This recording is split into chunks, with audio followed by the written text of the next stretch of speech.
hello guys welcome back to my channel मैं आज रातिपुৱাকে উঠি মই মানে মাৰামটো লেপি আছো মাৰামটো আছে আমাৰ মিচিঙৰ চকা মাঠিৰে তৈয়াৰ কৰা এটোকে আমি মাৰাম বুলি কয় তাৰ পিছতে মই ভাতটো এতিয়া মই ৰান্ধি লৈছো দেই ভাতটো বনাই যোৱাৰ পিছত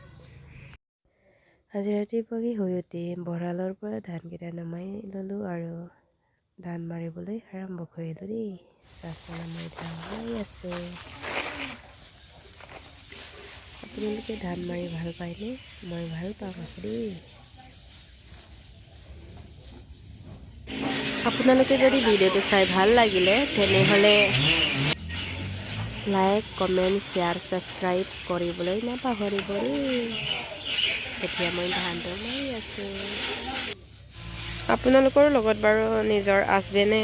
ধান মাৰি সহায় কৰেনে মই সহায় কৰিছে দেই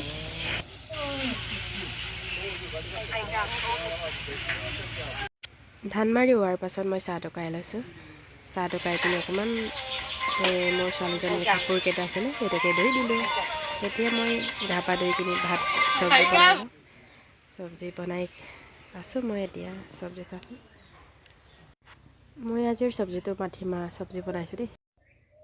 মাটিমাহ লগতে লোকেল মাছো দিলো আৰু লাই শাকো দিলো এনেকে দি কিনি মাটিমাহ লগত খাই চাবচোন কিমান ভাল লাগে এতিয়া ঢাকনটো মাৰি থৈ অকমান উতলিবলৈ দিম দেই এতিয়া দুপৰীয়া সময়ত চাচোন ধান গাই আছে নাচি আছে এইটো ছাগলী চাৰিজনী মোৰ দেই সন্ধিয়াৰ সময়তে অকমান ভাৰি লৈ বুলি ওলাই আহিলো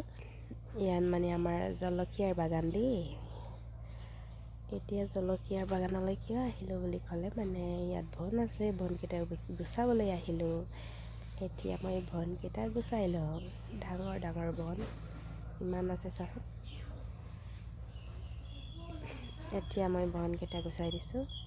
বন থকাৰ কাৰণে ইমান লেতেৰাকে মানে বেয়া দেখিছে বনকেইটা গুচালে মানে ইমান ধুনীয়া লাগিবগে আপোনালোকে চাই দেখো এতিয়া আমাৰ লোকেল জলকীয়া দেখো সাৰ চাৰ দিয়া নাই সাৰ নিদেখো ইমান ধুনীয়া হৈ আছে চাচোন ইমান ধুনীয়া লাগিছে বনকেইটা গুচাই দিছো আপোনালোকে কেনেকুৱা লাগিছে বাৰু ইমান ধুনীয়া পৰিৱেশ হৈছে পৰিৱেশ ন চাই বহুত ভাল লাগে আপোনালোকৰ কাৰণে ভাল লাগিছে নে নাই কমেন্ট কৰি জনাব কিন্তু দেই জলকীয়া কেইটা খাবলৈ হৈছে আৰু চাচোন 2 সপ্তাহমানৰ পিছত খাবলৈ হৈ যাব ধুনীয়া ন জলকীয়া চাচোন ধনিয়া ধনিয়া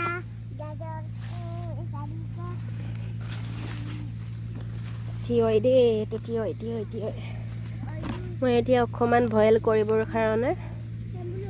এই আগটোৰ নাম কি বাৰু আপোনালোকে জানে যদি কমেন্ট কৰি জনাবাচোন ইমান ভাল পালো দেই